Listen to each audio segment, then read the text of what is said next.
இப்போ வந்து அது வந்து சிக்கன் கிரேவிக்கு வந்து ஏலக்காய் அதெல்லாம் போட்டுக்கலாம். இந்த பக்கம் வந்து சிக்கன் வறுவலுக்கு கடுகு வெடிச்சிட்டு இருக்கு. வெங்காயம், தக்காளி, பச்சை மிளகாவை போட்டு நல்லா வதக்கிக்கலாம். வறுவலுக்கு இஞ்சி பூண்டு பேஸ்ட்டு பிடிச்சிக்கலாம். கருவேப்பிலை போட்டாச்சு. வறுவலுக்கு கறியை போட்டுக்கலாம். கிரேவிக்கு மல்லி, புதினா, கருவேப்பிலை போட்டுக்கலாம்.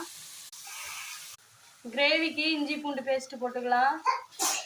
கிரேவிக்கு கறி போட்டுக்கலாம். நல்லா வேகட்டும். சிக்கன் வறுவலுக்கு பொடி போட்டுடலாம். சிக்கன் பொடி அது மசாலா பிடிச்சி வேகட்டும். சிக்கன் வறுவல் ரெடி ஆயிடுச்சு. வறுவல் செஞ்சோம். இது கிரேவின்னு நம்ம சொல்லியிருந்தோம். இப்போ கொஞ்சம் தண்ணியாகவே மாமா இருக்கட்டும் அப்படின்ட்டாங்க. குழம்பு மாதிரி அருமையாக இருக்குது. வெந்துருச்சு. அவ்வளோதான்.